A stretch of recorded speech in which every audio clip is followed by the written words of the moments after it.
Good evening, everyone. Merry Christmas. Merry Christmas. Welcome to the Mount Vernon City School District December 19th School Board meeting. Please stand for the pledge. I pledge allegiance to the flag of the United States of America and to the republic for which it stands, one nation, under God, indivisible, with liberty and justice for all. Great. Don't forget the banners. Trustee Saunders. Here. Trustee White. Present. Trustee Jaros. Trustee Ning. Present. Trustee McOwen. Trustee Zamore. Trustee Torres. Present. Trustee Russo. Present. Trustee Williams. Okay, well, quorum is present, ma'am. Good evening. At this time, we'll take communications from the public. Please be advised, we have 9 speakers. We have 9 speakers registered to speak today, and we are going to answer questions at the end of the public speaking comment. Thank you. Good evening. The Mount Vernon Board of Education recognizes the critical importance of community discourse and involvement in the education of Mount Vernon's children, and accordingly, members of the public are invited to speak at each regularly scheduled board meeting subject to the terms of board policy. Speakers must register in advance by no later than 4 p.m. on the date of the meeting by contacting the district clerk in person here at 165 North Columbus Avenue, by phone at 914-665-5235, or via email at rmccormick@mtvernoncsd.org. The board welcomes all respectful comment, whether praise or criticism. However, identifying and criticizing a specific student, parent, teacher, administrator, or other Mount Vernon education official or employee is strictly prohibited. Any such complaint must be presented and addressed through the proper administrative channels. Each speaker is allotted 3 minutes to speak, with up to 1 additional minute that may be used for the speaker to summarize and conclude their remarks. If appropriate, board trustees and/or the superintendent or other staff member at the superintendent's direction may respond to speakers' remarks. Our first speaker this evening is Delia Farquharson.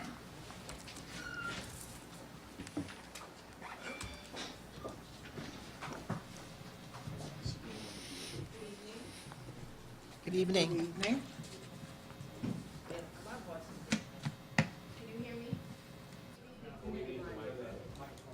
Brian.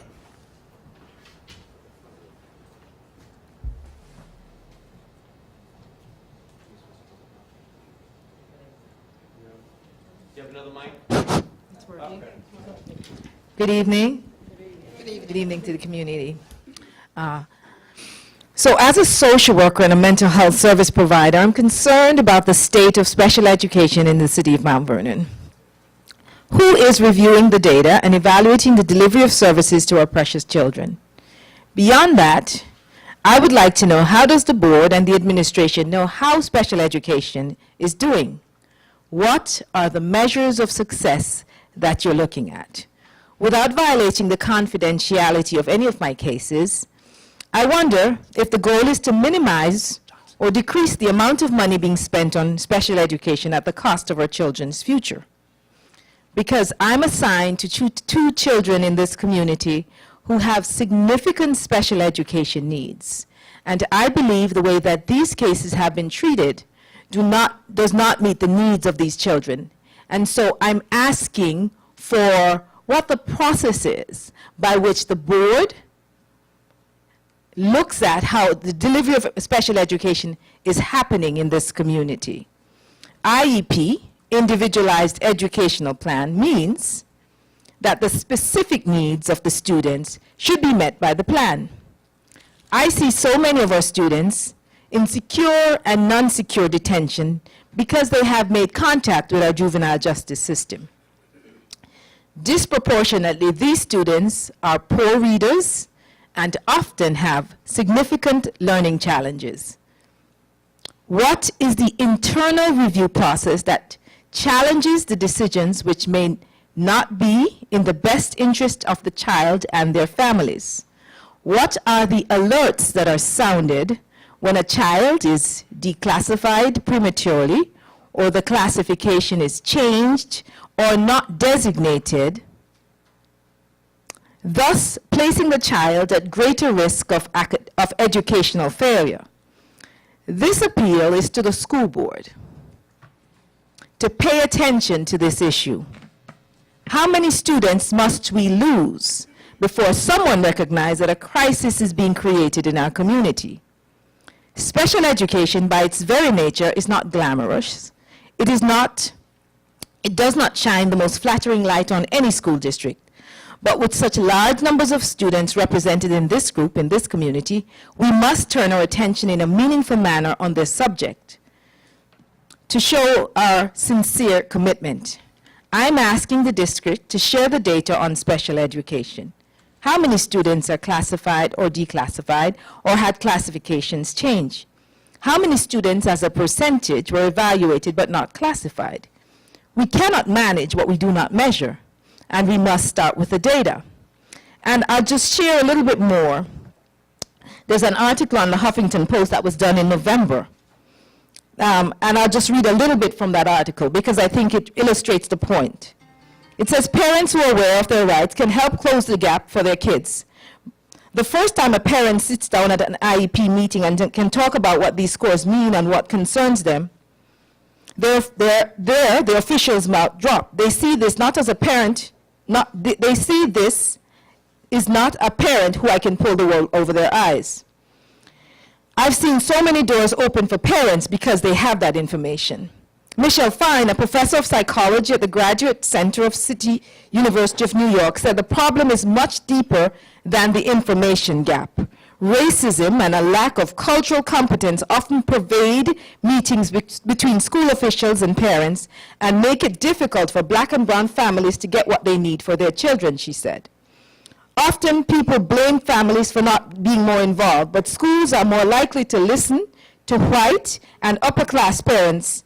Privileged parents are listened to. When poor parents and parents of color fight for their children, they're seen as aggressive. And the data bears that out, because what the data says is that when we have white students or students that are not black and brown who are in special education, they are more likely to graduate with a traditional diploma than our students of color. So I'm asking our Board of Education to pay attention to this matter. I myself am assigned to 2 students, and I am disheartened by the way that these cases are being treated. Thank you. Thank you, Ms. Parkinson. Our next speaker is Linda Richard.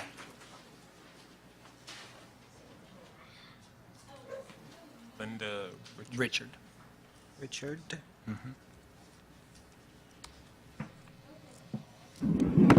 Good evening, everyone. My name is Linda Richard. I work for the Guidance Center of Westchester, and pretty much I'm here to give a brief synopsis of a program that I work at. And I believe in the philosophy, and I understand that unless I make strides to come out in the community, people won't know what's out there. What we do, we provide services to individuals, to children and or adults and families that have Medicaid. And once they have Medicaid, if they have 2 chronic conditions, high blood pressure, diabetes, heart, asthma, or a mental disability, or HIV positive, they can get a care coordinator. See, what we find is that a lot of times people need help, and they don't have access to resources. So if they qualify for the services, they could get a care coordinator. And what the care coordinator could do for the individual is help them find housing. A lot of times people don't know there's housing available, but they don't know how to get it. Just like in November, there was Section 8 was available in Mamaroneck. But unless they had a care coordinator, they wouldn't have known how to go about it. We also help people with getting towards resources in terms of medical needs. People don't realize when you have Medicaid, you have access to free transportation. It doesn't have to look like Accessoride. It can look like Uber. So there are cars that could take people to their medical appointments to making sure that they are healthy. In terms of children, we can actually go into the schools and advocate on their behalf, sit in IEPs with the parents, help children in terms of what we find. There's a lot of kids that are within Mount Vernon that are part of the McKinney program, and that means that they're actually in shelters. And what we find is that we can provide services to the family, because sometimes people are in need of food, clothes, so the care coordinators can help assist them with finding the resources in the community. I appreciate the moment you gave me. I will be here for the rest of the meeting, so if you have any additional questions, if you want me to come do a presentation, I'm always out here. So if you have any questions, I am available. And thank you for the opportunity for allowing me to speak. Thank you. Thank you.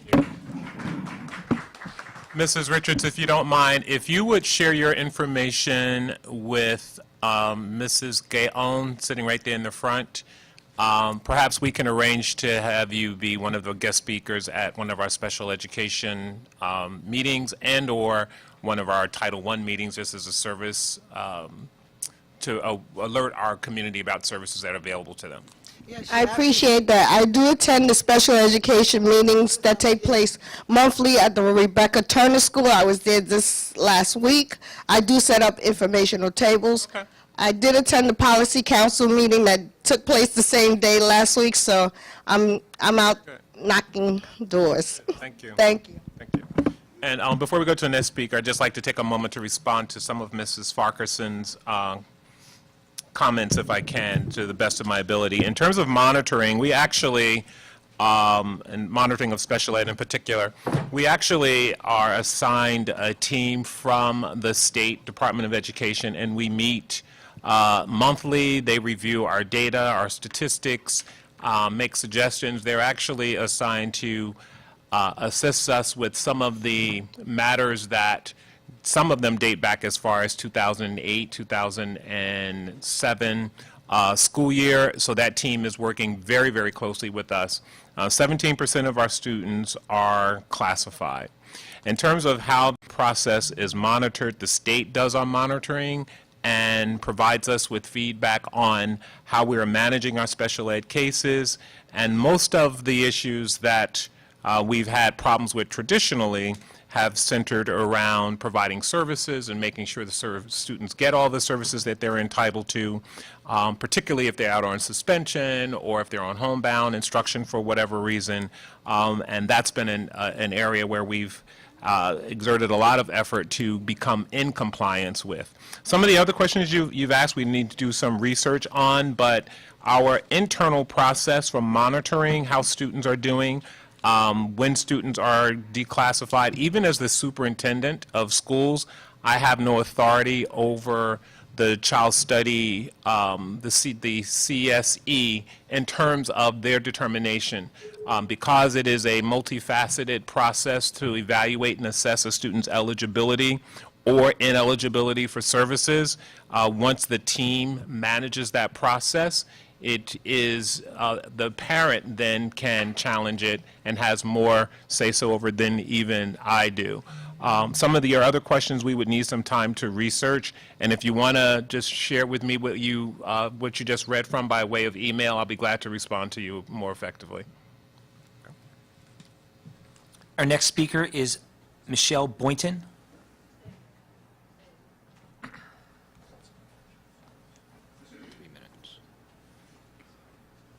Boynton. B-O-Y-T-O-N. Hello, ladies and gentlemen.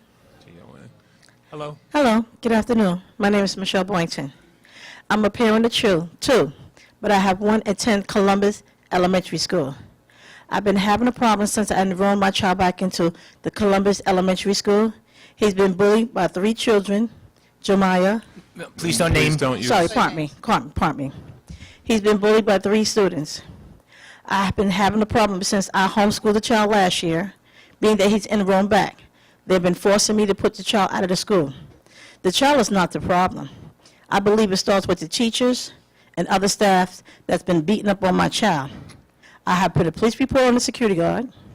Also, I have a meeting tomorrow at the Board of Education. I have had documents brought to the Board of Education. I had a call back just today. I have a meeting tomorrow with the principal, but I still like to have a meeting with you also. Not a problem. I'd be more than glad to. I have documents and documents and documents that your child has been bullied. The news have a meeting with me also this Friday morning. I'm suggesting that if nothing be resolved, which I'm looking for to be resolved, as the child been enrolled into another school. Same district, but probably down the block, Hamilton, if not Columbus. The bullying will not stop until I have the parents come in and with a meeting, the school psychologist, the social worker, the youth, the police department, other members from the Board of Education. I look at it like it was being out of control, and it's prejudice, and it's just a disgusted erase. I'm looking for everything to be turned back around, not the child being ruined, but also it should have been stopped, but it continues, of the child being beaten up. I have the child with me. He can speak for himself, but I'm speaking for him because I'm his mother, and I'm his parent, and I do care. We are the people of here to discuss and stop the matter of the bullying. And where do it start at? From home into the school for protection, where there's no protection in the school. With a first grader being beaten on, it needs to stop. Thank you. Following your meeting with the building principal at Columbus School, all bullying incidents are required to be investigated. There is a DASA coordinator, a dignity against student,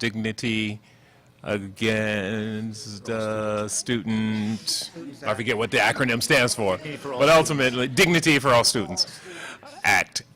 So there is a coordinator in every building who has been trained to investigate incidents of bullying. And I'm not familiar with your case, so I can't speak about it. But following your meeting with the building principal, I'll be more than glad if it's not resolved at that level. Then the next level is to escalate to the superintendent. I'll be more than glad to. It was a pleasure meeting you, and I'd like to have a meeting with you too also, Okay. soon as possible. I did speak with someone in the department Okay. Very good. today. Thank you. You're very welcome. Thank you. You can actually see Ms. Jackson. She's here. That's my administrative assistant. She can get you on my calendar. Thank you. You're very welcome. Our next speaker is Barbara DeGeorge.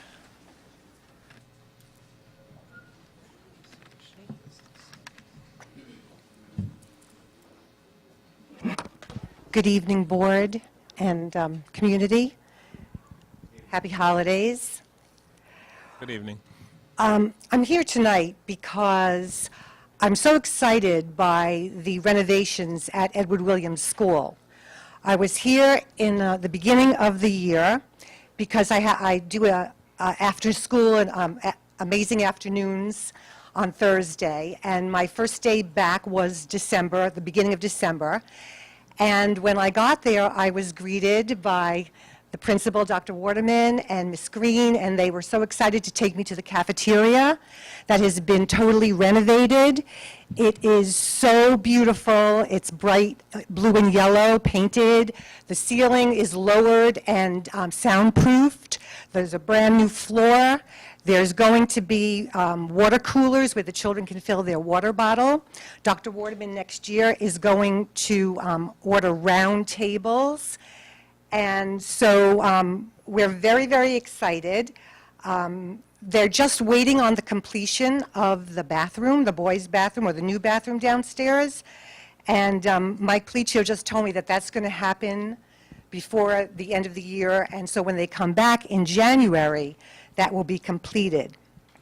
I just want to mention that the stairwell going down to the cafeteria has not been painted. I'm assuming that it's going to be, as the two stairwells in the front hall on either side are in the process of being painted. And when you go down that dingy stairwell to this gorgeous cafeteria, it just, looks like something out of a movie. I also want to say that the reason why all of this came about was because of the students at Edward Williams School. We did a program last year, for the last 2 years, called Every Voice Counts, and the children got to decide what they wanted to change about their environment. So it was to help them to be active citizens. And now they're all at Turner, Benjamin Turner. So hopefully I'm going to be there tomorrow, and I'll get to meet some of them and tell them what happened. Okay, so Dr. Waterman and I talked about the food.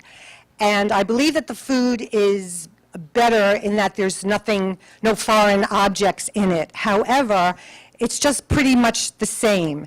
And one thing that we talked about was better nutrition for the students, especially the better choices for breakfast. Now, it seems that what the children have now are muffins, graham crackers, French toast bars, and they're all loaded with sugar. Plus, they have juice, which is sometimes frozen when the kids get it, and that's also loaded with sugar. Sometimes by 10 o'clock, the kids are totally exhausted because they had the sugar high and now they're down there. So I was hoping that maybe we could, I don't know who chooses the food, but maybe there could be a committee, maybe one of your committees could extend to not only Edward Williams, but all of the schools to see if the children are not getting a decent breakfast, and perhaps a hot breakfast, especially now that it's winter, with maybe oatmeal and raisins and apple slices and milk. Okay, so that's my thing. Is it possible to have a committee with all of the stakeholders present, like board members, cabinet members, the principals, teachers, and the students? Because the students certainly know what they want. Also, I thought it would be a great idea to have nutrition classes for the students and the parents, because a lot of times parents don't really know how much sugar they're feeding their children. So that would be something that, I don't know, I know you have committees, so maybe that's part of the wellness committee. And I would be glad to be part of that as well. Okay, so tomorrow, just to let you know, I'm back now. I work for the Jacob Burns Film Center. We've been doing an after-school program. Mr. George, Is it time? yeah, 1 minute, please. Just Oh, 1 minute, okay. So just to let you know, we're back at Edward Williams. We'll be there through April. And we're doing a new program this year called Image, Sound, and Story. And tomorrow, we're meeting Benjamin Turner with the principal and the middle school teachers. And we're hopefully starting a new program called Created Equal. So Created Equal is a program about the civil rights movement of the 1960s and how it relates to the children's lives today. So we've been in touch with Dr. Larry Spruill, who he's the historian for Mount Vernon.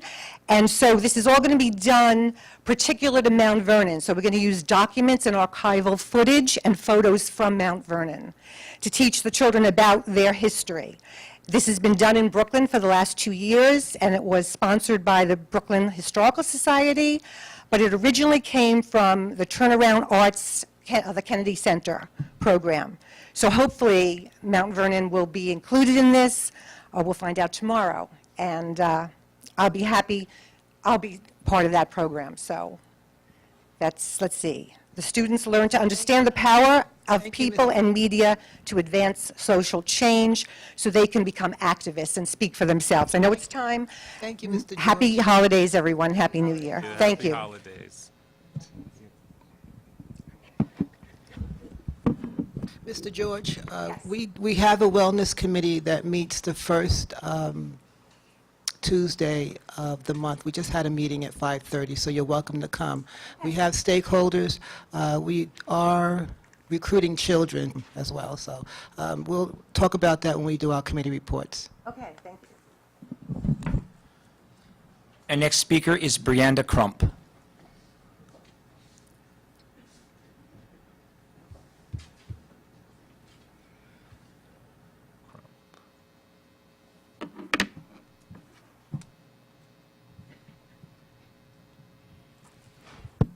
Okay. I'm going to be reading a document that was posted in LOHUD on November 3rd, and my mother will cover the rest when she gets up here. Mount Vernon School trustee pays councilman for consulting work officials did not sanction. Mount Vernon School trustee Leslie Zamora has paid more than $2,000 of his own money for consulting work done for the district by City Councilman Andre Wallace that neither the Board of Education nor school administrators authorized. Officials were surprised when Wallace, owner of Creative Direction Construction and Design, submitted a bill for his cost estimate of the planned additions to Grimes Elementary School and Mandela School buildings as part of the district's $108 million schools reconstruction project. He said he had done the work early this year at the request of Zamora, who was then president of the school board. Wallace said this week that he didn't think anything was amiss when Zamora asked him to do the work. He said he met with the architect and reviewed drawings of the proposed projects and prepared the estimates. I thought it was everybody, the whole board. I didn't know it was just him, Wallace said. Next time I'll make sure to get a contract. Zamora insisted he did not tell Wallace to do the work, only to get back to him with what he thought would be the cost. Once Wallace presented his estimates, suggested he bid for the work and use estimates as his bid. In that case, Zamora said the district would not have owed him for the work. Ms. Crump, can you stop mentioning names? No, I can't because this was publicly produced in the newspaper. So it's a publicly available document for everyone. Okay. Thank you. I'll start again now. But Wallace never submitted a bid and billed the district. Last week, Zamora gave him a check for $2,332. Zamora called the issue a miscommunication and said he decided to pay the money himself because the process had not been followed, but Wallace and his staff had done the work and deserved to be paid. Zamora, who is spearheading an effort to get an independent slate of candidates elected to City Hall next week, has been at the center of controversy in recent months after losing his bid for another term as president. The district's top business official, Assistant Superintendent Ken Silver, has accused Zamora of harassment and also suggested that Zamora was the driving force behind as much as $2.2 million in unnecessary spending in recent years. Among the spending was $63,000 for a special ceiling treatment for auditorium at Parker Elementary School, $219,000 to repaint the floor of Trapegan Elementary School, $281,000 in architectural fees for projects that were scrapped, which Silver contends were never practical. In a formal complaint to School Superintendent Kenneth Hamilton last month, Silver wrote that he thought Zamora's harassment and bullying and intimidation began shortly after Zamora's election in 2014. In July 2015, Mr. Zamora told me that if I did not do things as he directed, it would be very hard for me. Mr. Zamora has used every meeting, phone call, and opportunity to push his agenda on me with little regard to procedures, policy, or how much we spend. His remarks that he does not sign the checks are hollow when he has given direction for work to be done without my approval or that of the board. Zamora, a designer and development consultant, does not back down from his criticism of Silver or his own efforts to move the district forward. I'm a very hands-on trustee, he said. My goal, and I believe the board's goal, is to change the perception to make Mount Vernon schools suitable and conducive to learning and growing in an educational setting. He acknowledged telling Silver that he thought he should be replaced. It's not a threat, it's a statement, Zamora said. Is that bullying? It's just the way I feel. If you take it as intimidation, that's up to you. Zamora disputes the additional costs Silver has cited. The ceiling treatment, he said, was a way to spruce up the auditorium to show residents it would be worthwhile to approve last year's $108 million referendum to the district-wide construction. He suggested extra costs should have been borne by architects who did not adequately prepare for the installation. The repainting was necessary not just because he or other committee members and Trapegan administrators didn't like the colors, but also because a significant amount of the initial paint had peeled because the walls were not properly stripped. He said the effort to get Wallace's input on the school's project was necessary as a way to bring down the cost. Since moving to Mount Vernon 12 years ago, Zamora has criticized the dysfunction that has plagued the school district and city government for years. He said the recent controversy has surfaced because of a falling out between him and a former ally, Gregory Bonaparte. Ms. Crump, your time's up. I'm wrapping it up. I just need a couple more seconds. Both pushed, this is the end, both pushed to get a slate of candidates on the ballot for this year's city election, but only Zamora is now behind the New Vision Party, an independent slate that includes his wife, Neil. This is the last portion. Neil, Robin, Hermon Myers, Stephen Facendo are running in next week's election for 3 seats on the city council, and Walida Aim is running for comptroller. Okay, Ms. Crump, that's enough. All right, your mother's going to come up next. I have like 3 sentences to go. Ms. Crump, please don't disrespect the board. Your mother can finish it. Okay, I'll let her go. Thank you. Our next speaker is Lorraine Crump.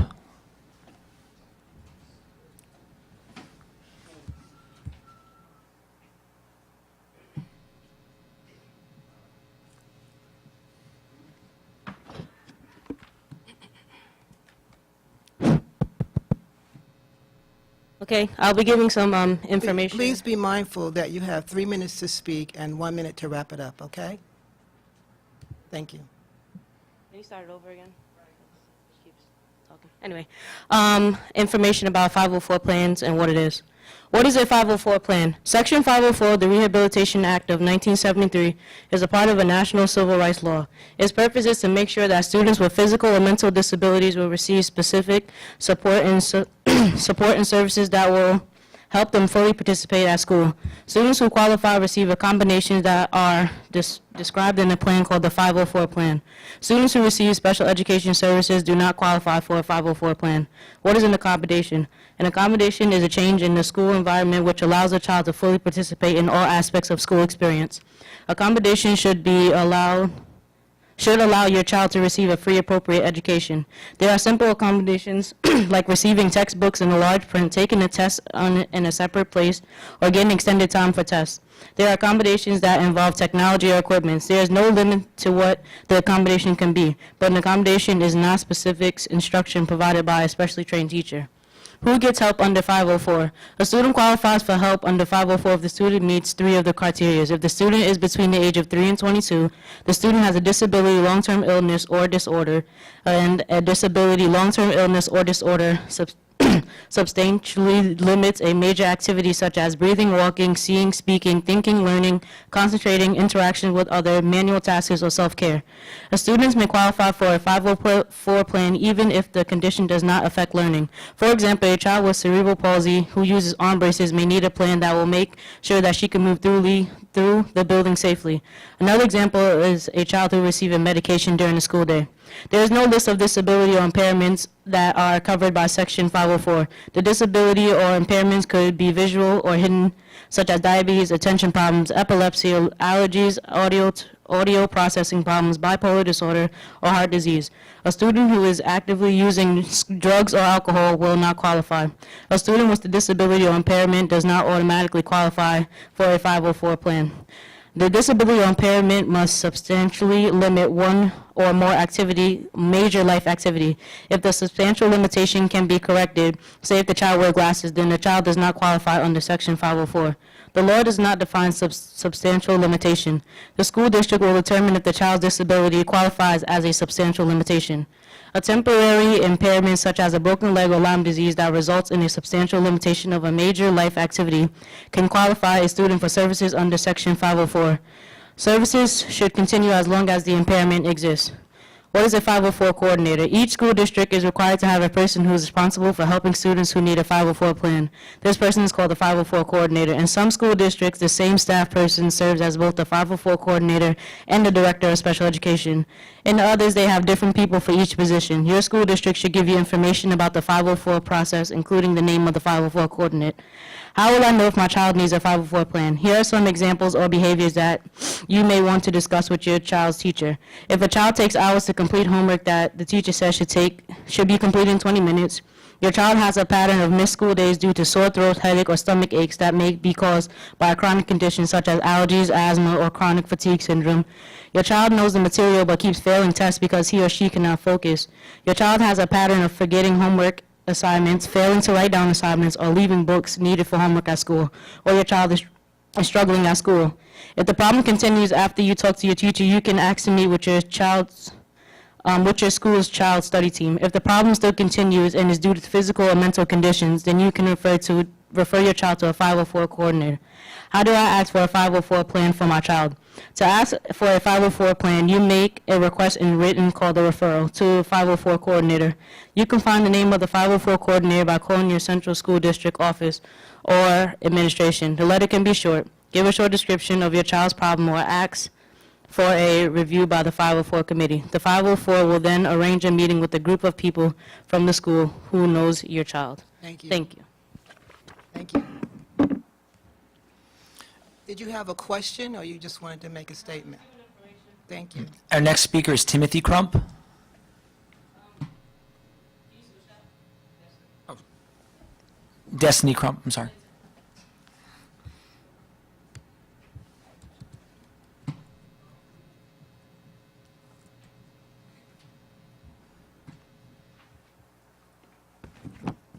Good evening, everyone. I'm just going to continue giving information on the 504 plans and 504 committees. What is the 504 committee?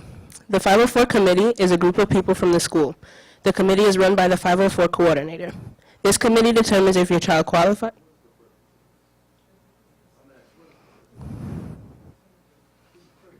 This committee determines if your child qualifies for help under Section 504 and then creates a 504 plan. In some districts, the 504 committee and Committee on Special Education have the same members. You are a member of the 504 committee. How does the 504 committee decide if my child qualifies for help? To decide if your child qualifies for help, the 504 committee reviews information about your child. The committee may want to have your child evaluated to get this information. You must sign a consent form before the evaluation will be conducted. The evaluation could be done before the first 504 committee or after the first meeting where your concerns are discussed. You can bring medical reports on your child's problem. You can present your own observation about your child's struggles with schoolwork. Stay focused on your child's schoolwork and lack of success. The committee will review your child's school records to get information from his teachers. After the evaluations are completed, a 504 meeting will be held to decide if the child qualifies for help. If your child qualifies, the 504 committee decides what accommodations are reasonable. You should be part of this meeting. What kinds of evaluations are done for the 504 meeting? The law does not require specific evaluations, but it does require schools to consider several different sources of information about your child. The 504 committee can look at many different sources of information, such as your child's grades, your child's performance on state tests, teachers' reports, attendance records, health records, information from other agencies, or from your child's doctor. The 504 committee may or may not need additional evaluations. No evaluations can take place without your written consent. All the people at the meeting will discuss what they know about your child. You can also give information. They will discuss issues that you are concerned about and can also discuss issues that school staff is concerned about. How does the 504 committee decide if my child gets help? At the meeting, the 504 committee will decide if your child qualifies for a 504 plan by answering these questions. Does your child have a physical or mental impairment? Does it have a big impact on your child's participation in school? In the law, this is called a substantial impact. Does the child's problem require more than accommodations? An accommodation is a change in the school environment which allows the child to fully participate in all aspects of the school experience. An accommodation is not specialized instruction provided by a specially trained teacher. If your child's problem requires specialized instruction by a specially trained teacher, then your child will be referred to the Committee on Special Education. If the information presented shows that your child has a physical or mental impairment and that the impairment is having a big impact on your child's participation in school, then your child may get a 504 plan. What accommodations will my child receive? The accommodations that your child receives depend on your child's needs. Each 504 plan provides a reasonable accommodation for a specific child.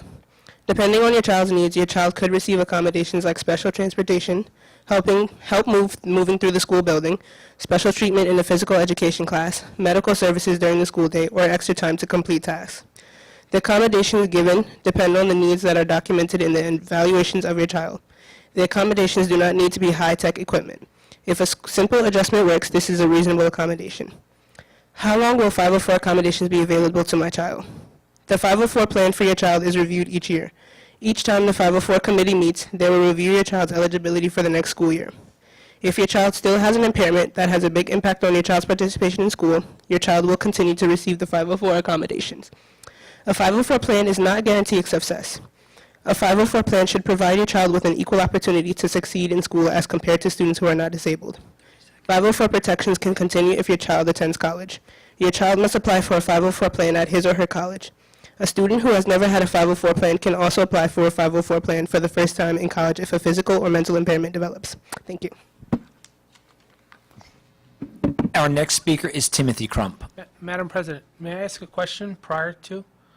Is there an issue with? Well, I'm sure Ms. Crump will wrap it up at the end. Okay.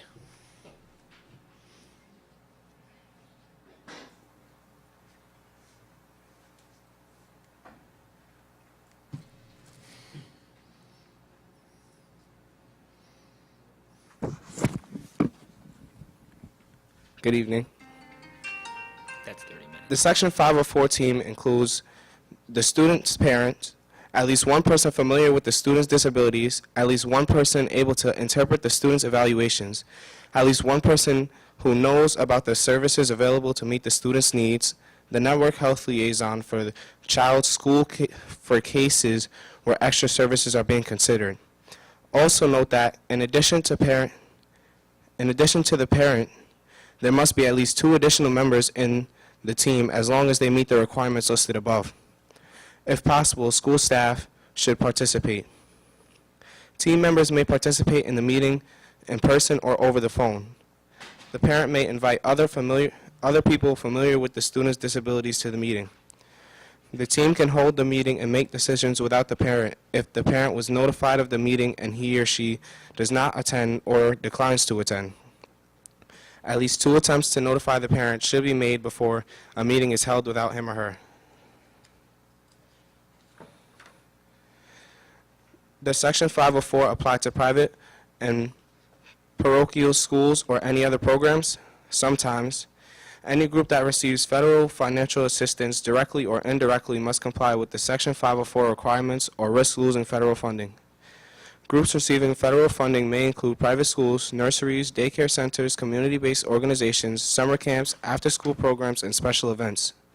If your child has been denied services or access to a federally funded program because of his or her disability, you may file a complaint with the Office for Civil Rights. Does Section 504 apply to post-secondary schools? Section 504 applies to colleges and universities that receive federal financial assistance. Another anti-discrimination law, the Americans with Disabilities Act, applies to public entities including state colleges and universities. Both laws provide that qualified individuals with disabilities may not be excluded from participation, denied benefits, or otherwise subjected to discrimination on the basis of a disability. The meaning of a qualified individual with a disability is different on the post-secondary level. A qualified individual with a disability in a post-secondary institution must meet the academic and technical requirements for participation in the institution's educational program or activity. The type of accommodations available in post-secondary schools are generally more limited than the accommodations available in lower grades. I would like to say that I am thankful for receiving my 504 plans. Thank you for all the support from the Board of Education and its team.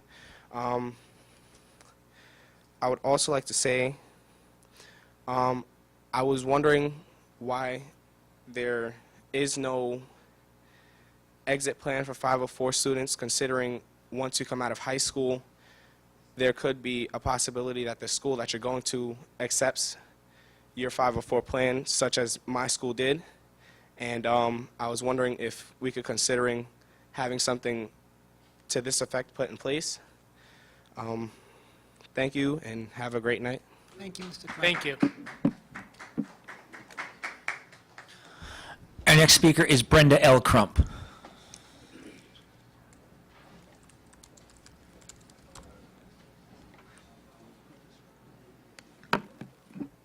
Good evening, everyone. The purpose of this was to preface what I'm going to say and to inform, enlighten, educate, and empower our board members, because not all of our board members are aware what 504s are, as well as our community that's here and our viewing community. The last time we spoke about this, I had community members present, and those who saw asked me about 504s. So this is an opportunity to educate all. Even now, as the children were speaking, there were people saying, oh, wow, I didn't know that, really? So it's about education.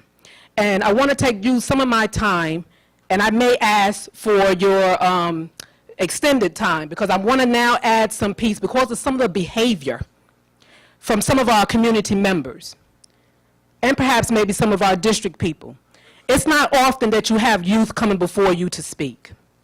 This is what we're here for, to talk about education of children.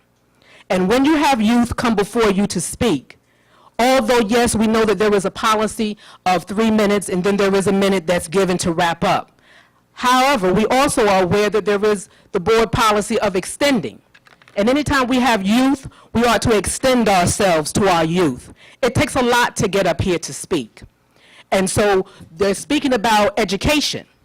Sometimes people come up here and they don't talk about education. We're talking about education of our children. We're talking about informing, enlightening, educating, and empowering not only our board members, Not only some of our administration don't know about 504s, but our community as well. So I'm a little disheartened at some of the comments and some of the remarks of some of the adults here when youth are coming before us to speak. We must lead by examples. And we must always teach our children, because at the end of the day, whose education is it? It's theirs, not mine, not yours, not yours. So they should be in the forefront of advocating about their education. And they should be leading the way for their peers, leading and being role models and examples of their peers of how to come forward to adults and to educate adults sometimes on things that impact them. I will move forward. In regards to the trustee and its public knowledge, and thank you, Brianda, for how you handled that, because I did not tell her that, but that's education. That's advocacy. That's information and knowledge.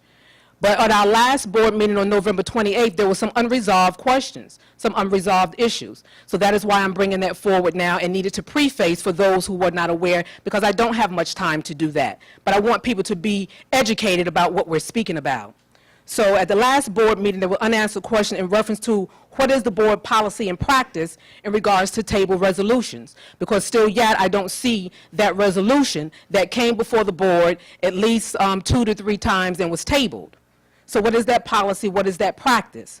Also, the question is, when trustees Moore paid that contractor, then that therefore became a donation? And if so, then there were policies, board policies, for donations and how the board is to receive donations. That was also left unresolved. What you said that you would talk to legal counsel to find out if that is a donation or is not a donation, and please share with the community if so. Just because you don't hear from all of the community to come to the public, to the podium here and speak, does not mean that it is not a discussion, it is not a topic, it is not a concern. Now, it was some of the board members here and administration that brought that forward. Maybe some, and I'm not going to say because I don't know if it was political retaliation or being, spiteful or what have you, but now you have opened up that can of worms. So now let's address it. Also, I would like to talk about the district providing automatically to provide children with a copy of their 504. I know that the law does not require it. But once again, I say, must we always work by somebody telling us, New York State telling us what to do, requiring us, versus us working by common sense, logic, best practice for children and families? Must we be told everything? So let's take the opportunity, and I'm asking the district, will you please provide exit interviews for children who have 504. There's a record of showing entering the system and having a 504. Let's have a record showing them exiting. And then, as the young man said, going forward, it's not about whether the district know a school is or is not going to offer, accept the 504. It's about providing the child with that information that as they move forward, they can get the necessary help that they need to better themselves, to get a higher education. Also, I want to speak about the board's pattern. If you haven't noticed, there is a pattern of the board not following board policies. And I'd hate to see us become somewhat an example of like our city in reference to the city charter and charter not being followed.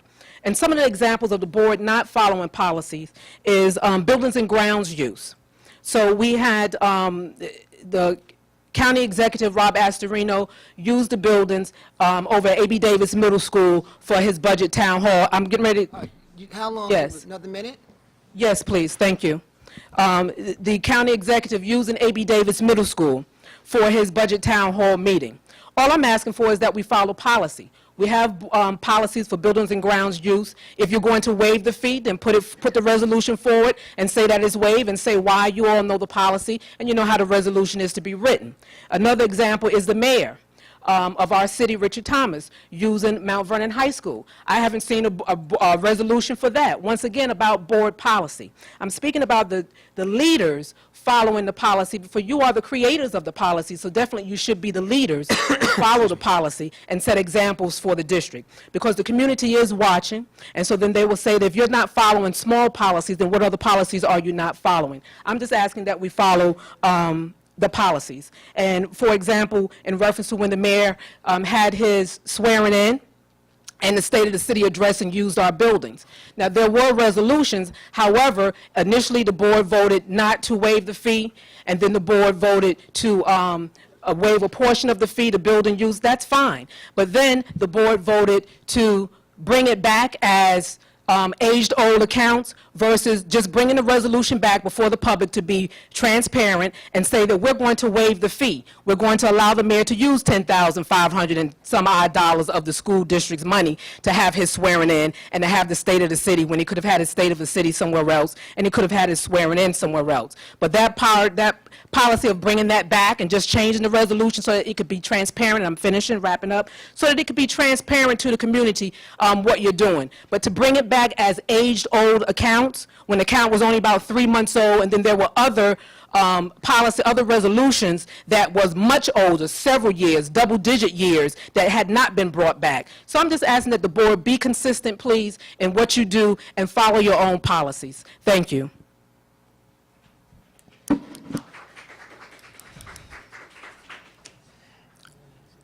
Our next speaker is Bishop C. Nathan Edwards.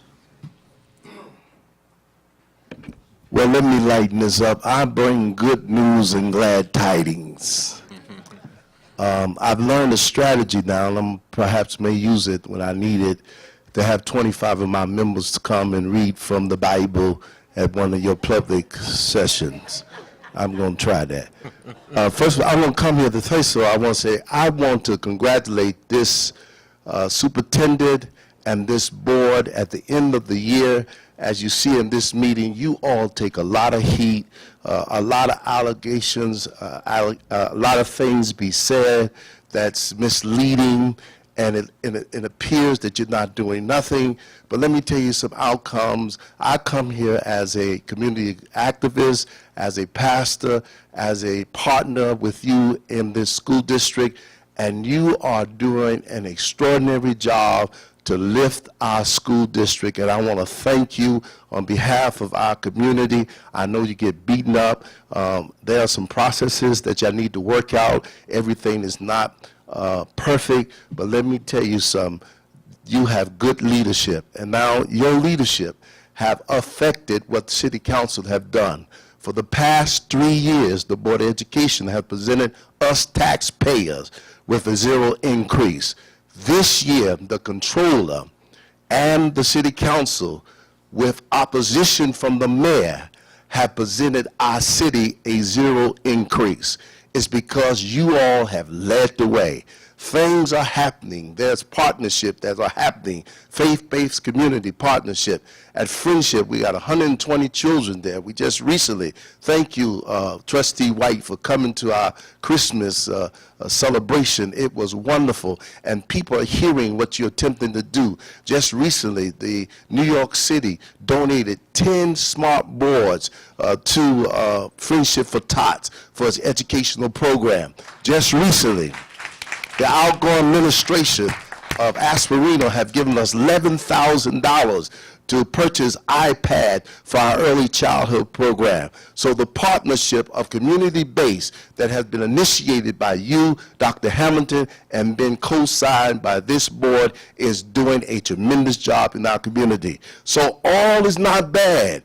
And don't believe the press that a whole lot of people out there talking negative. We are proud. We are becoming proud of the outcomes, and we hear by rumor that there are some schools that's going to be taken off the list. I'm telling you, we are so excited.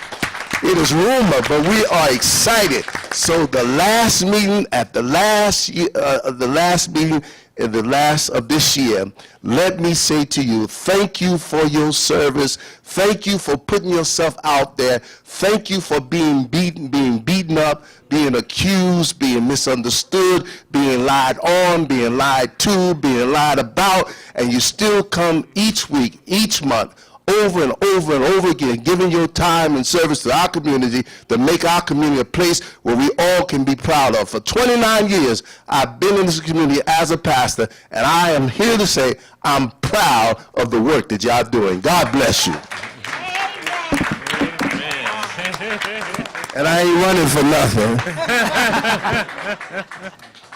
Thank you, Bishop Edwards. Our last speaker this evening is Thomas Keller. We're not at 30 minutes. We're over 30 minutes. There'll only be one Keller speaking tonight. My wife's the educator. so I try not to get into education matters, but she's retired now, so I may expand my topics going forward. Ms. Crump. I usually talk on budget matters, financial matters, so forth. Once again, let's eliminate the utility tax from the next year's budget. We can pick up that 2.3 to 2.5 million somewhere else. And Mr. Costello, former chief financial officer, first alerted me to this. Most of the upstate communities bill their taxpayers in September and March, not July and January. And they get a lot of money from the state, as we do. I mentioned this last year. I also checked with our controller, Maureen Walker, and it's no problem to prepare tax bills 2 months later. I'm not sure what the flows are from the state, but you know, we get approximately 100 million from the state. So I want to advocate that give the taxpayers 2 more months with their money. Third item is budget and bond repayments, but I'm going to hold my comments until later. I have to discuss this with Mr. Silver, and so that'll be later. A comment on a couple of the speakers tonight. Ms. Farquharson. I'm using round numbers. I don't have my calculator with me, but of approximately 8,000 students, I'm going to say 20% special ed, that's 1,600, nice round number. 5% of the students are white, so that's 400. So evenly dispersed. If 20% of the white students are special ed, 20% of all other students, we're talking about 80 versus 15, 20. And the law of higher numbers comes in here. Let's just say if 10% of those students graduate, whether that's from high school or middle school or elementary school, whatever it is, or graduate into mainstream, I'm not sure what she meant when she said graduate, it's a whole lot easier to get 8 out of 80 than it is 152 out of 1520. So I suspect the law of higher numbers has played a role in this. Possibly other things have played a role too. City Council, Reverend, it's premature. When the mayor vetoes the budget, the City Council has 3 days to override, and they need a supermajority of 4. There are 3 solid votes, Apuzzo, Wallace, and Marcus Griffith. If we have a snowstorm, if 1 or 2 of the others are out of town, Johanna Edwards, Lisa Copeland, it gets pushed into next year. And who knows what Duarte and Farquharson and Deborah Reynolds are going to do. Maureen's gone. Roberta Apuzzo's gone. I hope you're right. They have 3 days, Tuesday, Wednesday, Thursday, Friday. When he vetoes it on the day after Christmas, they have 3 days. Mr. Keller, are you speaking to the board? Yes, I'm speaking. I'm sorry. You have 1 minute. I'm You have sorry. 46 seconds. I've concluded my comments. Thank you. Thank you. That concludes public speaking this evening. Throw that picture up. Brian, picture.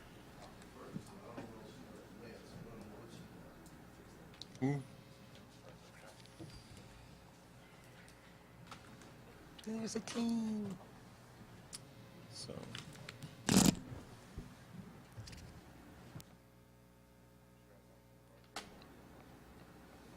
Where are we?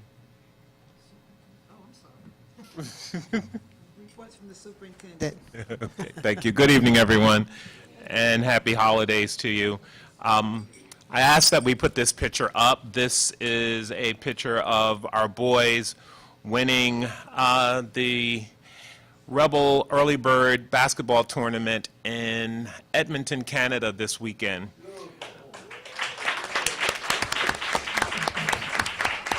They were against some very stiff competition in the last game.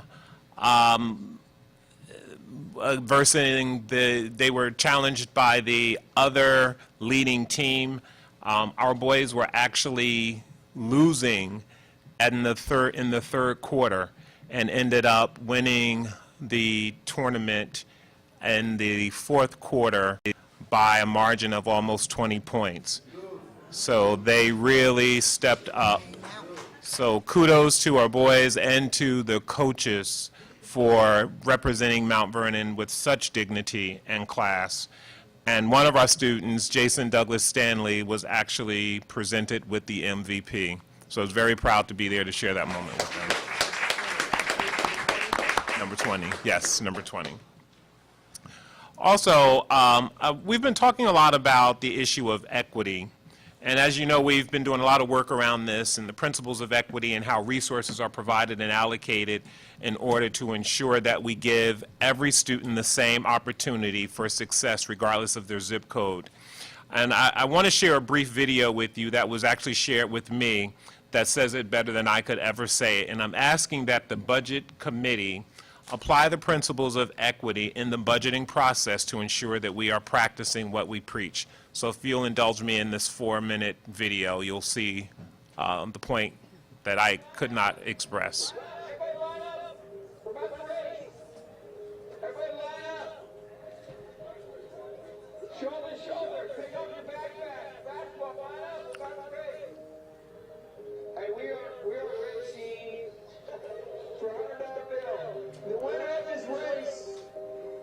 Take this. $100 bill. Before I say go, I'm going to make a couple statements. If those statements apply to you, I want you to take 2 steps forward. If those statements don't apply to you, I want you to stay right where you're at. Take 2 steps forward if both of your parents are still married. Take 2 steps forward if you grew up with a father figure in your home. Take 2 steps forward if you have access to a private education. Take 2 steps forward if you have access to a free tutor growing up. Take 2 steps forward if you've never had to worry about your cell phone being shut off. Take 2 steps forward if you've never had to help mom or dad with the bills. Take 2 steps forward if it wasn't because of your athletic ability, you don't have to pay for college.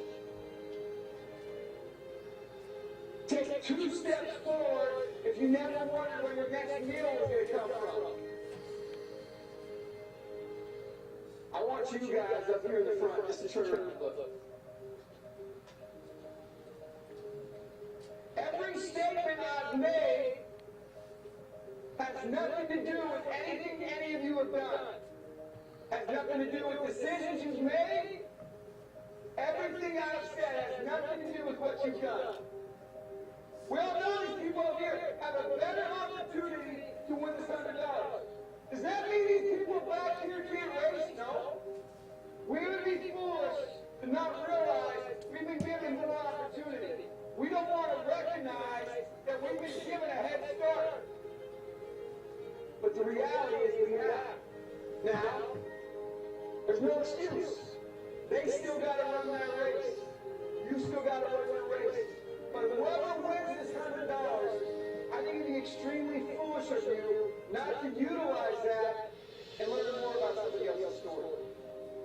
Because the reality is, if this is a fair race, and everybody's back on that line, I guarantee you some of these black people could smoke all of you. And it's only because you have this big of a head start that you're possibly going to win this race called life.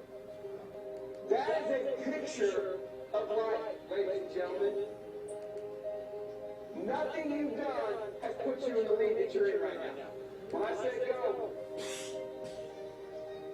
on your mark, get set, go!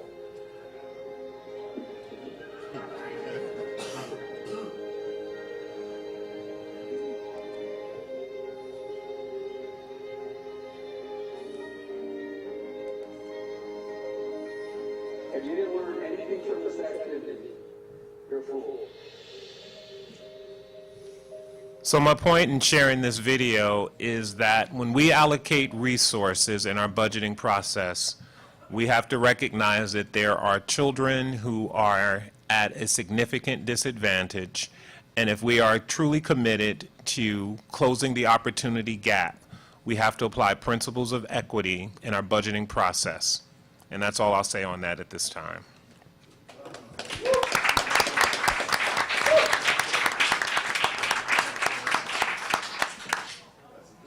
Thank you. That you put this video on the website? I'll be more than glad to. We have received, and thank you, Bishop Edwards, for the enclave to this. We have received a preliminary report from the state, which is still embargoed, about the status of our schools. So I'm cautioned about sharing this in writing, but I will share it publicly. And we have some great news. 3 more of our schools are off the list and in good standing. That's Hamilton, Rebecca Turner, and Columbus, and no new schools have been added to the list. And by all indications, we anticipate next year we will have no schools on the list. So kudos to the principals who are leading the charge and for accepting the challenge of raising standards and raising rigor, being in classrooms and providing teachers the support they need in order to deliver the kinds of instruction that is making the difference. Also, we have been working diligently on our 2020 implementation plan. Our next meeting, at our next meeting, the administration will plan to provide the board and the public with a status report on the logistics of the rollout of the 2020 implementation. We've been meeting on a regular basis to ensure a smooth transition. There are some nuances related to the work that needs to be done at A.B. Davis and the current Mandela building, which will require that we revisit the budget to some extent, but we will work with the restructuring committee and present those recommendations to you at that time. But we are prepared to share with you at our next meeting the rollout of full-day pre-K, which schools we will be ready to expand the pre-K through 8 configuration in the first phase, and what the second phase will look like, and bringing the 3 high schools of choice online. And we've been meeting with the architects and the construction committee to make sure that we are in alignment with our plan. We are asking for a restructuring committee meeting on January 4th, and I've already spoken with the chair, Mr. Zamore, and that meeting is scheduled for the 4th from 8 to 9:30 a.m., and that's the restructuring committee. But a lot of work has been done on that. We've worked out what I believe have been all the issues to minimize the impact and hopefully only have to redistrict once. Tonight, I am pleased to recommend 2 administrative level positions. One is a senior architect, Kenneth Bavelio, and the acting principal, Tim Bulkey. As you know, Mr. Gonzalez will be out on a medical leave for about 8 weeks, and we are putting an acting principal in that position. So hopefully the board will accept those recommendations, and I'll talk to you more about their credentials in executive session. And we also have released the Distinguished Teacher Awards nomination form. They are live. We talked about making this a year of the teacher and acknowledging our teachers who we are calling our classroom heroes. The deadline for nominations will be, the deadline for nomination is January 12th at 5:00 p.m. This is co-sponsored by the Mount Vernon Education Foundation along with Jeff Klein. We will begin with the reception, and our nominees, all of our nominees will be invited to the reception along with their guests, and this will culminate into a formal awards ceremony where we will recognize our teachers in various categories. They include the Newbie Award for new teachers, outstanding pre-K early education teachers, intermediate teachers, middle school teachers, high school teachers, guidance and related service employees, those teachers who provide encore classes like art, music, etc. So we're looking forward to having a huge event in early spring to recognize our teachers and make this a year of celebrating the outstanding work of our teachers who are in the classrooms and our unsung heroes. Tonight, our parent liaisons will be providing you with a recap of some of the activities that occurred around the district during Education Week. And at this time, as they prepare to make their presentation, I will ask Dr. Bennett Conroy if she would just introduce who will be making the presentation on behalf of our parent liaisons this evening.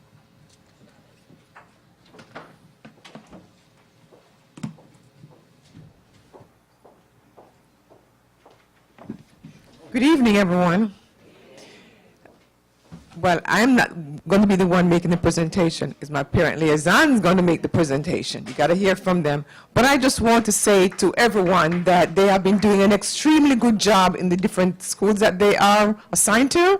And I want them to do their presentation and let them do what speaks for itself to everyone. So I'm going to start off with Ms. Good evening, everyone.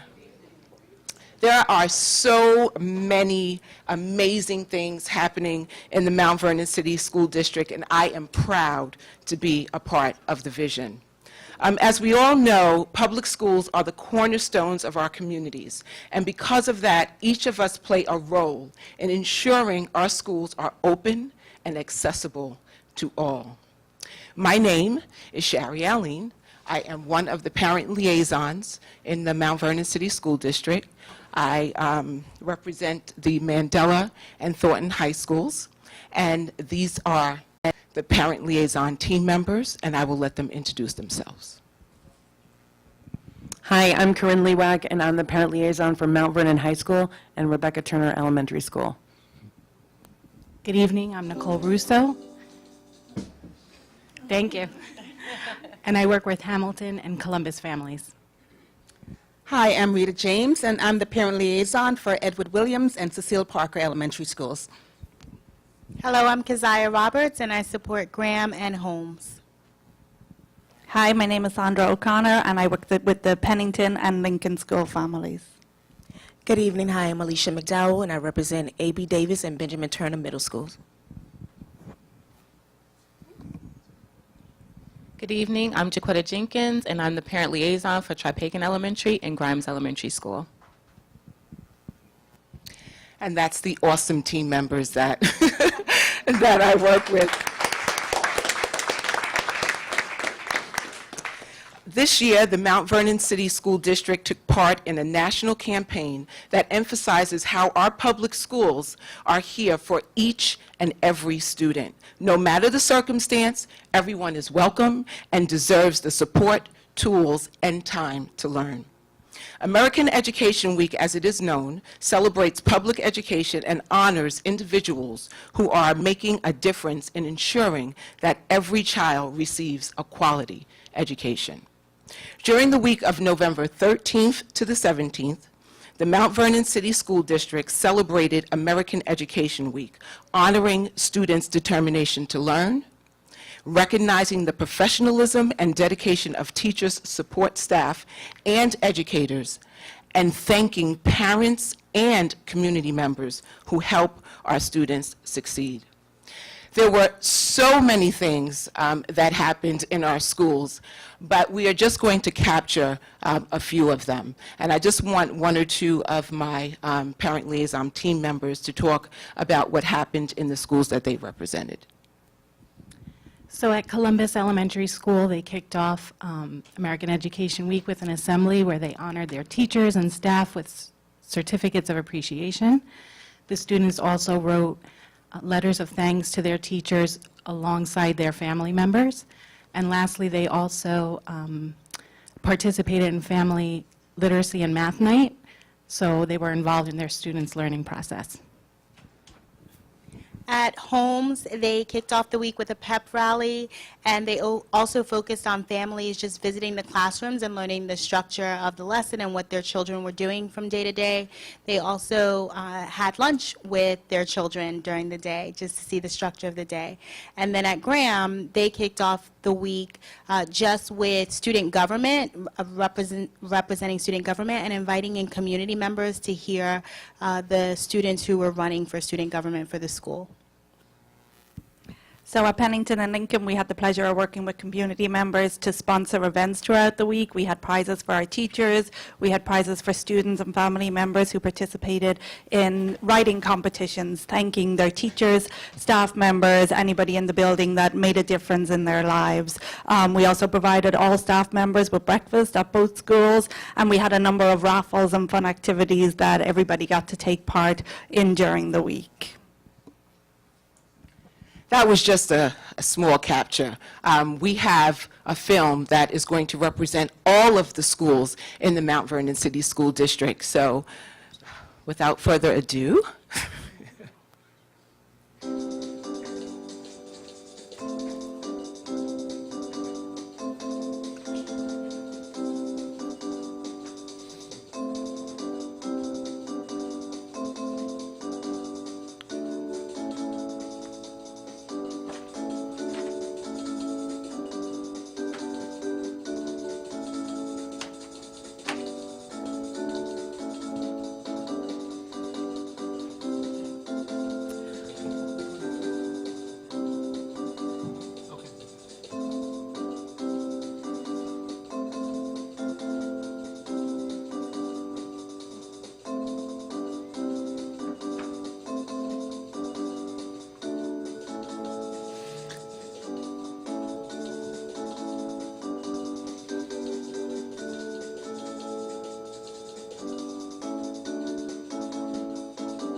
thank you.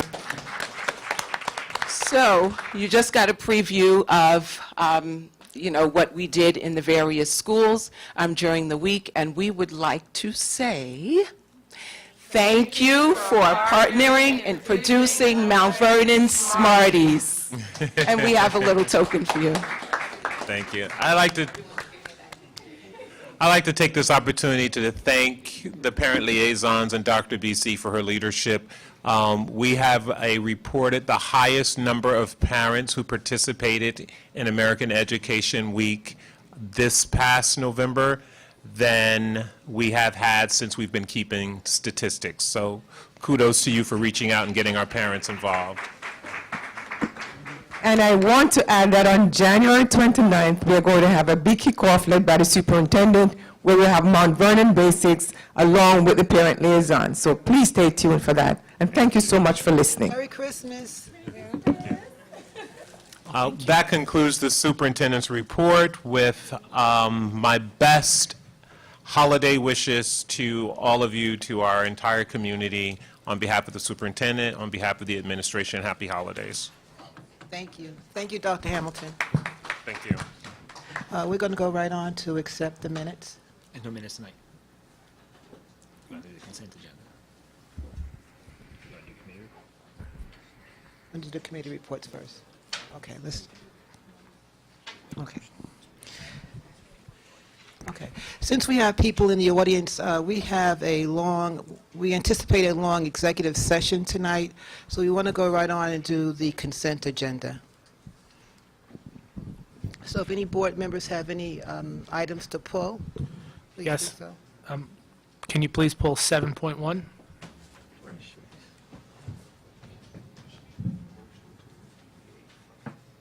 Do I need a motion? Also 7.3.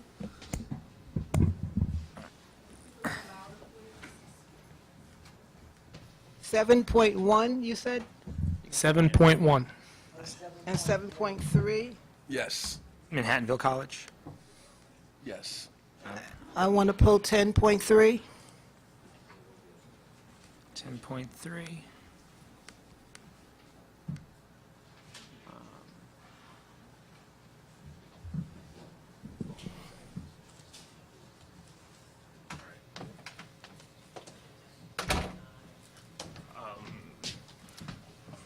First of all, Madam President, you should call for a motion to deviate from the policy that gives the order of the agenda. I'm sorry, my apologies.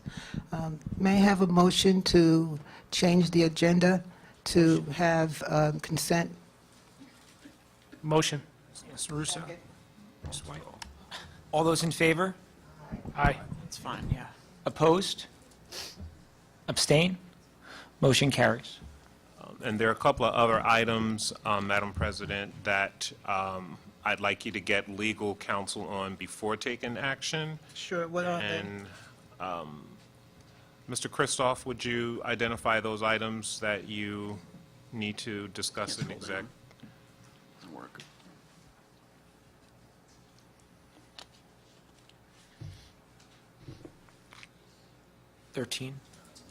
Yes, Superintendent Resolution 13.3. 13.4. It's okay, I know that one. Yes, and 13.5. And I'd like to pull 8.13. Sorry? 8.13. What's the title of that, Mr. McGowan? I don't have that. The Lion King production. Oh, it's already That been was- removed. That was already removed. Okay, I'm looking at an old one then, okay. And can I just ask the superintendent a question which pertains to several items, but I don't really want to pull them, which is all the power hour approvals? It's like 8.1 through 8.8 or whatever, Yes. all of those. I just generally have a question. Can we discuss that now, or is that not appropriate? Just about the programs in general, all of them. The Power Hour programs are the programs that are funded through the Title I allocations, where principals are required to provide additional services for students who are not on target. Yeah. So this is a way to extend the school day and extend services for them. Some of them are doing them after school, some are doing them on Saturdays. Some leadership teams have decided to do a combination of both and in fact provide additional services for enrichment as well. Yeah, no, that was my question. I know a lot of them do take place on Saturdays, and I'm just curious, what is the attendance level at those, the ones that are on Saturdays? They actually, the attendance, last year, the attendance was very, very good. But if attendance falls off, then we reduce staffing accordingly. Yeah, okay.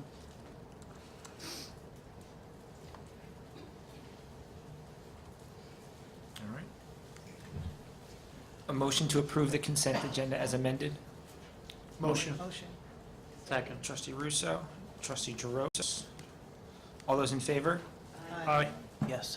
Opposed? Abstain? Motion carries. First item removed from the consent agenda was item 7.1, authorization to create a fellowship of Christian athletes after school club at Mount Vernon High School. Can we have a motion to put it on the floor for discussion? Motion. Trustee Saunders, and a second? Trustee Russo, Williams. All right, discussion. So I just have a question about the inclusive versus exclusive nature of this. Students, generally when a club is established, students who have an interest go to the principal and express a particular interest in establishing a club, whether it's related to athletics or photography, whatever they have an interest in, they can go to the principal and request it, and the principal then directs students who have such an interest that they have to identify a minimal number of students who are interested in participating in that particular club. The club is open to anyone. But of course, the students have to gather signatures and commitments to participate, and then the principal finds an advisor who is willing to supervise the students, and that's how clubs are established. So no one is excluded from the club if they have any interest in being in it. I'm satisfied. I just want to make a statement that Resolution 14.1 was something mentioned by one of the community members regarding a... Madam President, can we just close the discussion on this agenda item before we do a different one? I'm sorry. I apologize. That's all right. Any other comment? To all motion to approve it. Yep. All those in favor? Yes. Aye. Yes. Opposed? Abstain? The motion carries. 7-1, okay. I apologize. There's a Resolution 14.1, which was up for discussion earlier this evening, regarding a donation from our trustee. So just wanted to let you know that was just approved. Someone pulled 7.3. 7.3, authorization to enter into an agreement with Manhattanville College. Do we have a motion? Motion? Second. Trustee Williams? I Trustee apologize. McOwen? I'm sorry, I should have brought this up. So is the resolution to the matter at hand that we've been discussing over the past month in 14.1, it is being identified as a donation? That is correct. That's correct. Thank you. So we just approved. There was a Discussion. motion on the floor? We have a motion and a second to discuss the authorization to enter into an agreement with Manhattanville College. Motion. We're there. Yes, who pulled it? Discussion. Okay. Mr. Williams. So, I mean, I love the idea, the collaboration with Manhattanville College. I just wasn't really, didn't have the time to really probe into the details of it. One thing I see is the Spalding method, so I was kind of interested in what that looks like. Dr. Gorman, you want to address that? It's under curriculum instruction. Yeah, without going into the details, we met with Manhattanville and Dr. White Wallace 2 years ago, and I'll provide you with lots of research and exactly what the process is for kids to attain the learning at that age, the Spalding method. If you read the description, it talks about representing single sounds of English, dealing with hearing, seeing, saying, writing them, learning letters or groups of letters. We were really pleased with, we're actually a model for them, and this is year 2 in the PD, and we've seen actually good data results from it also, which I could also share with the board. Okay. But we've met, we had a partnership with the college. They came down 2 years ago. I met with Dr. White Wallace and their team, and then this is just a continuation of year 2 of it, and we've been pleased with the partnership. Nice. It just stood out, so I just wanted to get a little bit more information. I'll Thank be you. sure to send you information on that by tomorrow. No problem. Thank you. Okay. All right. Any other discussion? Comments, questions? No. Okay. All those in favor? Aye. Aye. Opposed? Abstain? Motion carries. The next one was... 10.3. 10.3, the appointment of a probationary inventory control clerk with the Buildings and Grounds Department. I just wanted to be transparent. That is my daughter, and I had to pull it because I cannot vote on it. So we have a motion. Is there a motion? Madam President, I think you need to recuse yourself. Yes. We have a motion, and we have a second? Second. Trustee Russo. Discussion? Comments? All those in favor? Aye. Aye. Opposed? Abstain? Aye. Trustee Saunders abstains. The motion carries. And I believe the final 3 will need to be discussed in closed session, sir? 13, 4, 13. It was 8:13, yeah. It's already off. Yeah, 13, 3, 4. 13, 3, 4, and 5 will be discussed in executive session.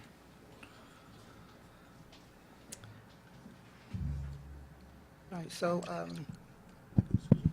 the Hamilton principal. I don't know what you're saying.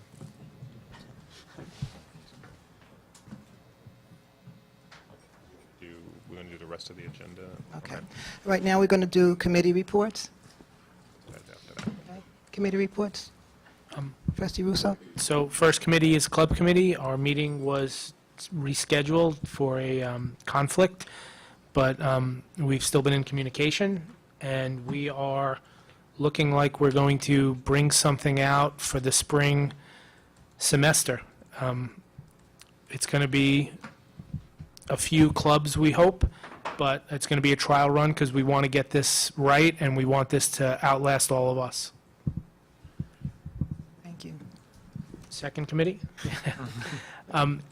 Second committee is the Audit Committee. We have not had a meeting because we are waiting to hear from the internal auditor who was going to present at the last board meeting prior to that meeting being canceled.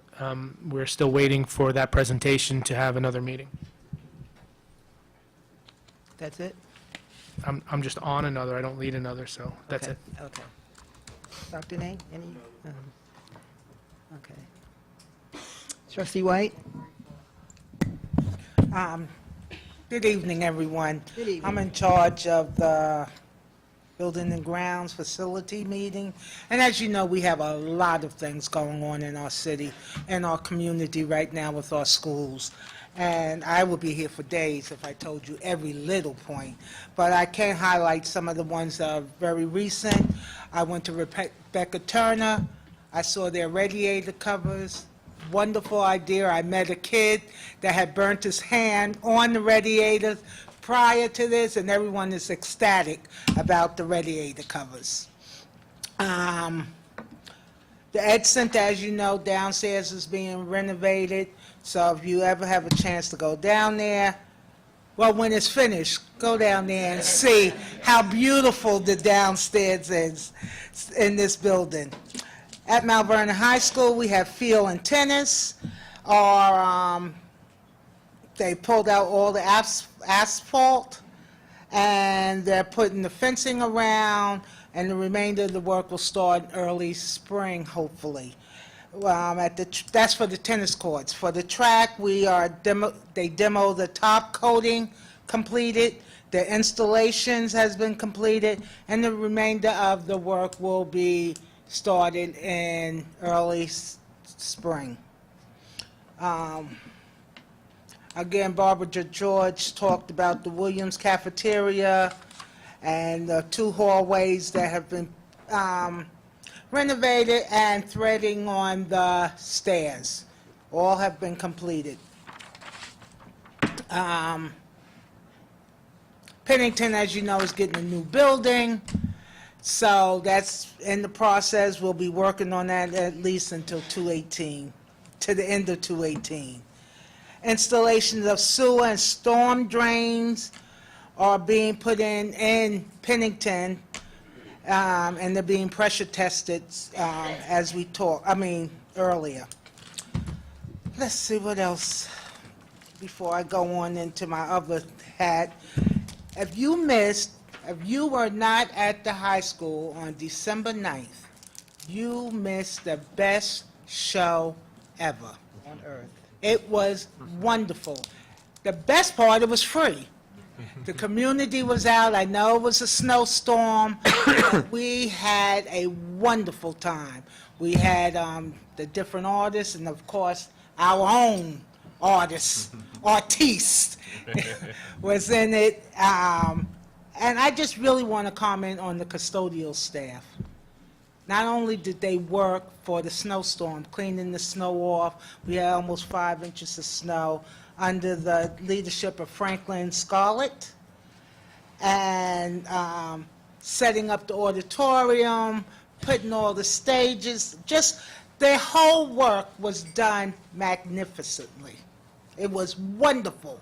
And I might be stepping out, but I think the superintendent will agree that it is, in my humble opinion, that we recognize those custodians and the ground crew that worked that night. Absolutely. Because they worked from early in the morning until late at night. So we have to do something for them, and our custodial staff has really stepped up under the leadership of Mr. Policio. we have really gotten some good custodians and that are working. They're working to keep their buildings clean. So please, when you see a custodian, thank them. That's all you have to do. Say thank you to them, because they are the backbones of our school. Also, on December 14th, I visited Parker's holiday show. They had singing, dancing, drumming. It was wonderful to see our young people and talent. There's so much talent in Mount Vernon, and I'm so glad that the performing arts, they will not have to look far, because our school, our own children are ready to step in. We could start it really probably at kindergarten. That's right. I also attended Friendship Tots holiday show, and anyone who has small children, you know, seeing a 2-year-old, well, 2-year-olders were a little, they really couldn't perform. They got 2 stage fright because it was a packed house. But our 3- and 4-year-olders, they did their thing. They sung and twisted and turned, and it was wonderful. So I'm just saying this, that we have to get out and support our children. So on nights when there are plays or holiday shows, I would like to see more people from the community and from our board attending some of these special events, especially those that are involved with our children. And I do believe that's about all I have to say. And Merry Christmas, Happy Holidays to everyone. Thank you. Thank you, Wanda. Trustee Williams, do you have anything for the committee? Yes, hello, everyone, here and at home. I would like to start with a huge appreciation to the Mount Vernon High School staff and our SROs for dealing with a very delicate situation in a very expedient, professional way, which actually saved a life here at Mount Vernon High School. And, you know, it's really important because, you know, I'm in the community a lot, and, you know, you get mixed opinions on what's being implemented by the cabinet and, you know, by our president, by our superintendent. And, you know, some of the comments are very counterproductive about, you know, the SROs. And it, you know, I just wanted to highlight this because, I mean, you know, what we really need to increase and what we're really focusing on is safety. And, you know, the incident really hit home with me because of the time and fashion that the SROs were able to get that young man to the hospital. So hadn't they been there, we may have had a different outcome. It definitely hits home with me because I have a brother who wasn't as fortunate. So really good job by the staff to save that young man's life. And, you know, these are the implementations that we have to put in our district to keep each other safe. So kudos to you guys. The MVPD 21st Century Policing also did a toy drive, which is really good. So I wanted to give another shout out to our police department, who's stepping up in our city, I'll say, that's stepping up to make a contribution to make a joint effort to allow our children to make it home safe. MBK, I'm working with Brother Muhammad, Brother Muhammad, with the MBK initiative, and we're actually on the ground in the community with a program that we want to roll out, maybe not necessarily a program, but we're actually looking to place books in barbershops. So we're talking to different owners of the barbershops, and we're looking to do a collaboration, and more than a collaboration, we're looking to get a commitment from these influential owners, you know, who also, you know, and I'm also owner of a barbershop, and what happens is, over the course of a week, I may see 100+ students who come through, and they look up to me. So as far as kind of getting to the psychological needs, they, sometimes they may hear from their mom as far as like, listen, let's find a book for you to read.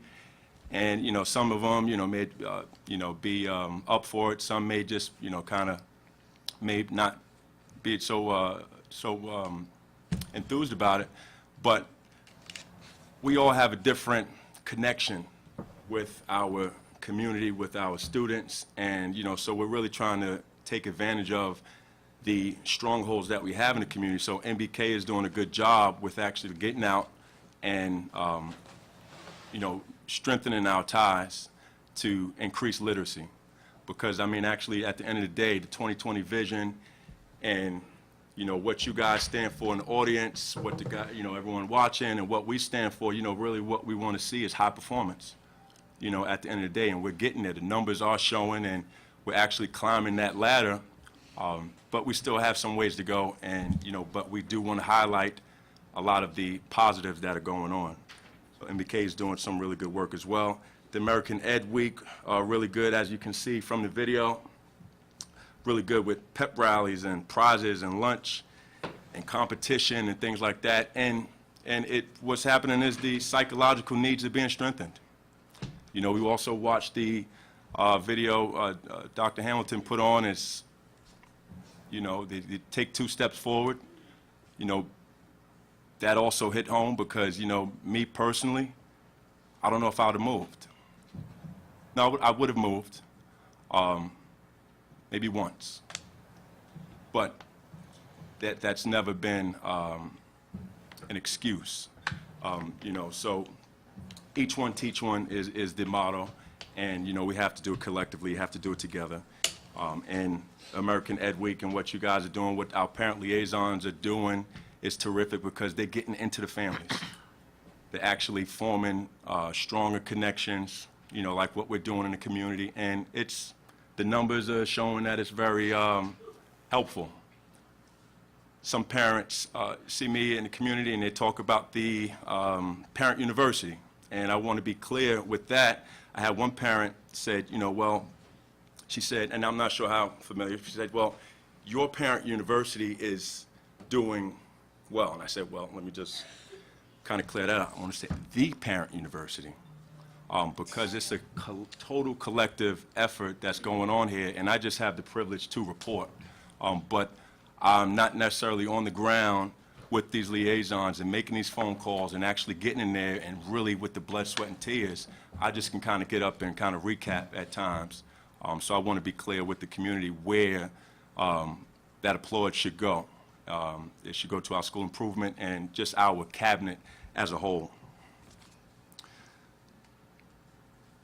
And that pretty much concludes what I have, but I also want to invite the community out to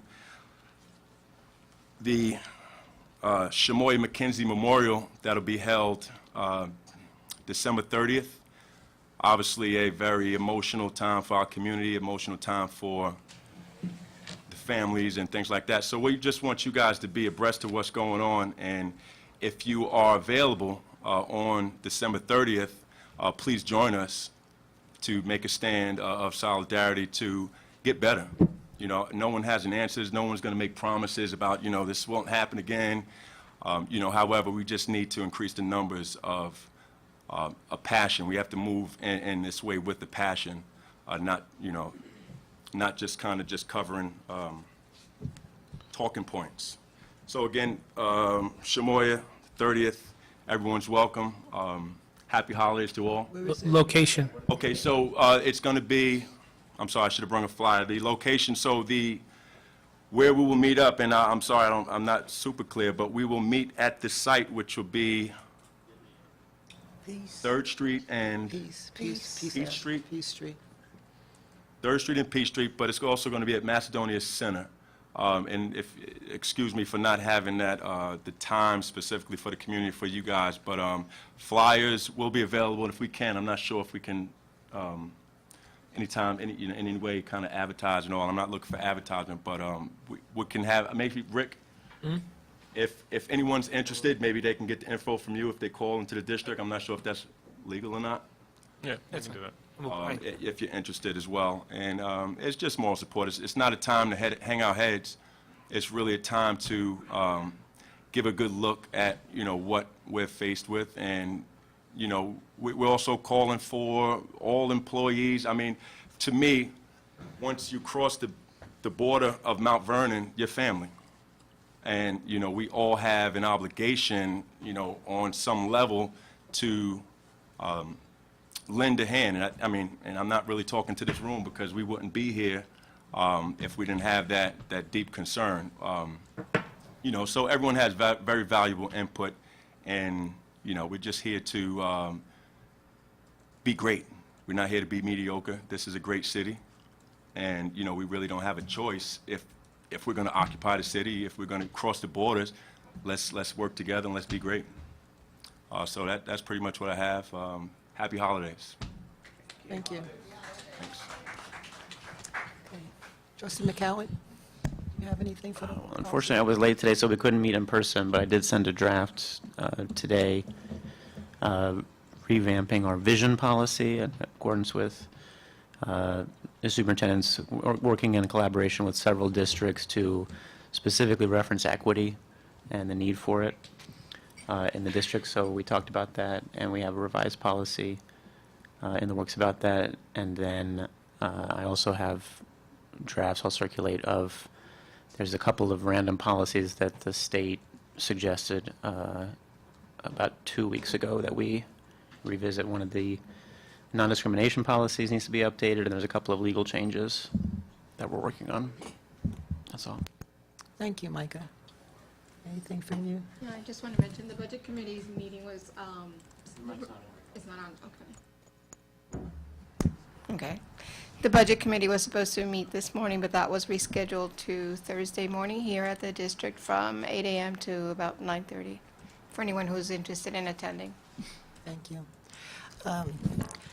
My committees were Special Education Advisory Council. We met last Wednesday at Rebecca Turner Middle School, Elementary School, and our topic was understanding the annual review. We had someone come in and explain the whole process of our annual reviews. She was from Westchester Institute for Human Development. She's very thorough. She speaks all the time. She's always able to speak, always available to talk. So our next meeting is going to be January 17th, talking about homeschool connection. That's also going to be at Rebecca Turner Elementary School, 6 to 8. My Wellness Committee meeting was today at 5:30. We meet every first Tuesday at 5:30, right before the board meeting.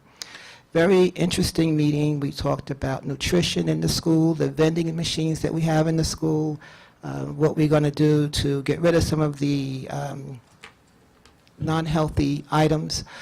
We talked about the students that are and are not enrolled in our food service program at the school district. We also discussed the guidelines for the nutrition. I think Barbara DeGeorge discussed that earlier. We're looking for students to attend. We have Gary Gregory, who is our district physical education coordinator. We also had Miss Linda that just spoke earlier, who's helped volunteer. She was also at my Special Education Advisory Council, so I think she's going to be a person we're going to see a lot of. Thank you so much. And we had 2 teachers from physical education. We had Sedesco in the house and Mr. Felicio. So we're looking to change some policies on our nutrition and what our children are eating in the classroom. I think there was some mention about warm breakfast and lunch, not a lot of sugar. There are some people that are sending cookies and pizzas, so we're going to have to address that. But, this is a long process, and we intend to correct it. So that said, we are having our next meeting again on, I think, January 9th is the first meeting of the year. Hope to see you there. Thank you. That's all I have for committee reports.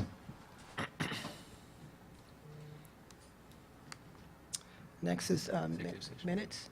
No minutes, okay, no minutes. So the motion to enter an executive session for, Tonight, the board is entering into executive session for the discussion of matters leading to the discipline of a person or persons, purchase of real property, the employment history of a person or persons, a special education matter, and to obtain advice from legal counsel. how long? About an hour and 15. Hour and a half? And before we adjourn, I'd like to take this opportunity, in case he isn't here, to welcome Mr. Tim Bulkey to our staff, who will be our acting principal at Hamilton School. Welcome aboard and congratulations on your appointment this evening to the acting principalship. Welcome. And if we don't have community members here when we come back, I want to wish you all a very safe, happy holiday from the school board. Thank you. The board will be taking action after executive session if you are interested in remaining for that. There's also, I'm sorry, there's also collective bargaining negotiations. Motion? So moved. Second. Trustee Williams and trustee White and trustee Jaros. All those in favor? Aye. Opposed? Abstain? Motion carries. All in favor? And the special ed one and 3020A. You need to do them separately? Yeah. Yes. Madam President, do we need them to switch for uniform? Somebody switched our tags. Oh, they did? I don't know. I did. Oh. It was totally empty over there, so I didn't leave space. Okay. Policy is being watched. I don't know who All right, so comes up I with don't the have words. my, yeah, go ahead. So where my Ryan, name can you is. bring them up? The resolutions? Motion to reconvene? We already did. We already did that. We motioned. behind us. Well, Way just behind. ready to vote. I didn't hear it. All right. Let's do it again. Who made the motion? I did. I made the motion to reconvene. Second. Stanley. All those in favor? Aye. Thank you. Sorry, guys. Resolution 13.3 authorizes settlement agreement and general release for employee number 1267. Is there a motion? Motion. Motion. Trustee McOwen, Second. trustee Saunders. Discussion? All those in favor? Aye. Opposed? Abstain? Motion carries. 13.4 authorizes a settlement agreement and general release for employee 10460. Motion. Trustee McOwen, Second. trustee Russo, all those in favor? Yes. Aye. Opposed? Abstain? Motion carries. 13.5 authorizes a settlement agreement and general release for hearing numbers 506438 and 508927. Motion. Trustee McOwen, trustee Jaros, all those in favor? Aye. Aye. Opposed? Abstain? Motion carries. And 13.6, this is a new one added to the agenda. It is the referral of 3028 charges against a tenured employee, number 590. Motion? Did we talk about that? Yeah. Okay. That was the, when I was in there. 3020. That's right, yes, okay. Motion. Second. Second. Trustee White. Aye. Trustee Saunders. All those in favor? Yes. Aye. Opposed? Abstain? Motion carries. That's it? Unless you have unfinished business? Everything Any else is consent agenda? Unfinished business? Any unfinished business? I didn't miss that. Did I miss something? No? Oh. Any, any new business? Yes, we have new business. Okay. It's up there. This was discussed, the facility use procedure approvals. Yeah. Did everyone review it? I reviewed it, I'm fine. Any other? We can open it up and read it. This is basically saying that once we have a facilities use policy, so let's let Mr. Policio and his staff let people use our facilities as long as they follow the policy.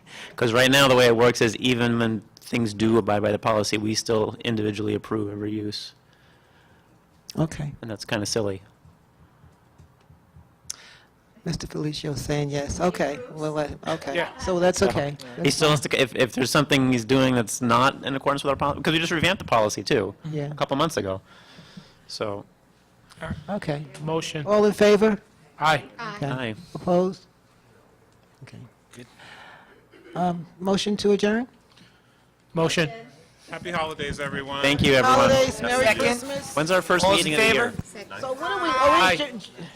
January 9th is the next Board of Education meeting, January 9th. everyone have a nice Christmas and New Year. Please